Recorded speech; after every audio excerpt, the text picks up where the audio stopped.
আলহামদুলিল্লাহ নাহমাদুহু ওয়া সাল্লি আলা রাসূলিল কারীম। আমরা সেই প্রথম থেকে আজ পর্যন্ত যারা অ্যাসাল্ট হয়েছে, যারা ক্ষতিগ্রস্ত হয়েছে, যারা নিহত হয়েছে, আহত হয়েছে, আমরা তাদেরকে বিভিন্ন হসপিটালে আগের থেকে ঘুরে ঘুরে দেখতেছিলাম, তাদের বাসায় গিয়েছিলাম।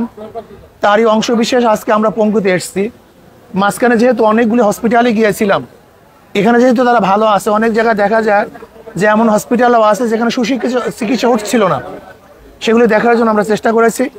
আমি সরকারকে বলবো, অন্তর্বর্তীকালী সরকারকে বলবো, সর্বোচ্চ গুরুত্ব দেওয়া দরকার রুগীদের ব্যাপারে, যারা আহত হয়েছে এবং বিভিন্ন ধরনের অসুস্থ হয়েছে, গুলিবিদ্ধ হয়েছে, যাদের চক্ষু নষ্ট হয়ে গেছে। আমি অনুরোধ করব বর্তমান অন্তর্বর্তীকালীন সরকার সর্বোচ্চ চিকিৎসা ব্যবস্থা করুন, তাদের পাশে থাকেন।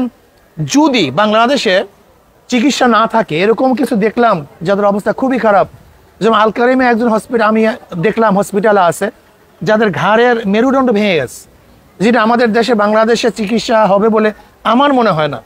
সেহেতু আমি মনে করবো খুঁজে খুঁজে বাংলাদেশে যদি চিকিৎসা না হয়, তাহলে সর্বোচ্চ গুরুত্ব দিয়ে বিদেশে তাদেরকে চিকিৎসার ব্যবস্থা করা হোক, এটা আমি সরকার অনুরোধ করব। যদি এটা ব্যর্থ হন, তাহলে মনে করব আপনি প্রথমেই ব্যর্থতার দায়বদ্ধ আপনাকেই গ্রহণ করতে হবে, এটা আমার অনুরোধ থাকবে। আর যারা নিহত আছে তাদের পরিবার পরিজনকে সরকারকে এস্টাবলিশ করতে হবে, তাদেরকে দেখতে হবে। আর আমি সর্বমহলে ভাইদেরকে বলবো, আসুন আমরা সবাই সম্মিলিতভাবে যারা এই যুদ্ধে, আমি বলি এটা যুদ্ধ, এই যুদ্ধে যারা আহত হয়েছে, নিহত হয়েছে, আমরা তাদের পাশে, তাদের পরিবারের পাশে দাঁড়াবো ইনশাআল্লাহ।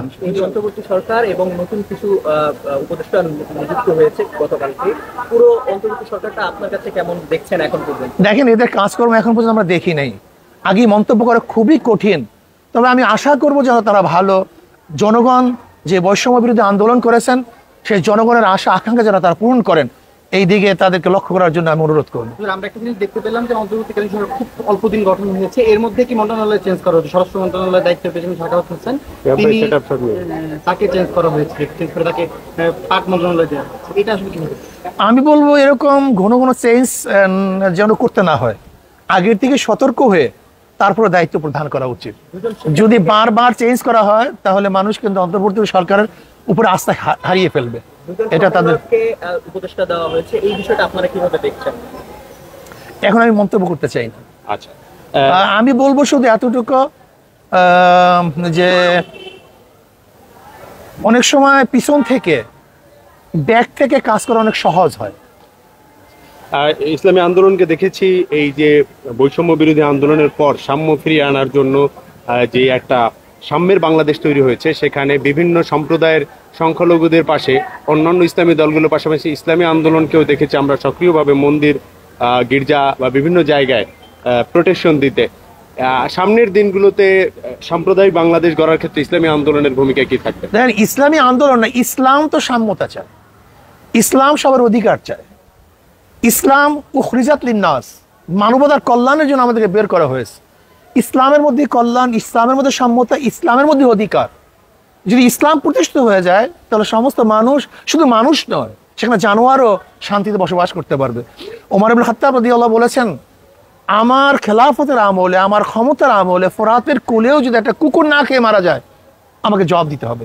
বুঝছেন এই কথা মিন কি?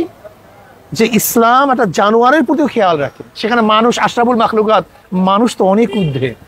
ইসলাম যদি চলে আসে, আপনি দেখবেন বস্তির মধ্যে, রোডের মধ্যে, গাছতলাতে কোনো মানুষ ঘুমাতে হবে না। এটা ইসলামের দায়িত্ব। আমারও যে দাম, ওই গাছতলায় যে ঘুমায় তারও একই দাম। আমিও যে মানুষ, রাস্তার পাশে যারা ধুকে ধুকে মরছে, তারা একই মানুষ।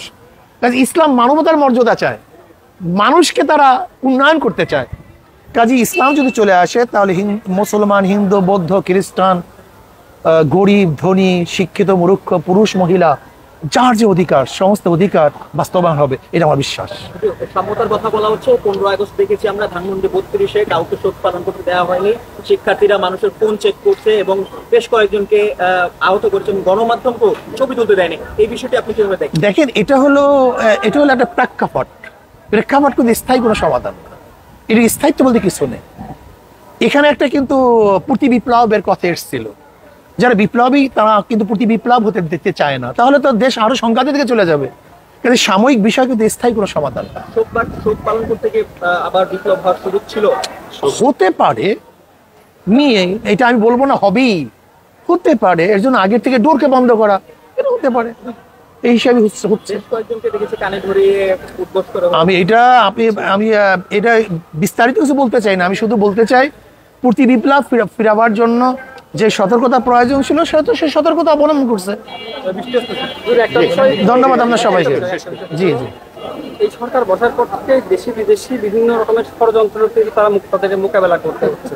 বিশেষ করে এই সরকারের স্থায়িত্বের উপরে বাংলাদেশের সংহতিটা অনেক বেশি নির্ভর করছে এখনকার প্রেক্ষাপট থেকে আমরা বুঝতে পারি।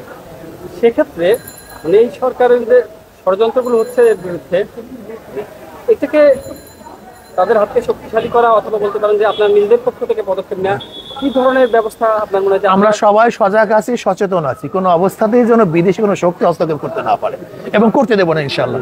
সবাইকে ধন্যবাদ। আসসালামু আলাইকুম।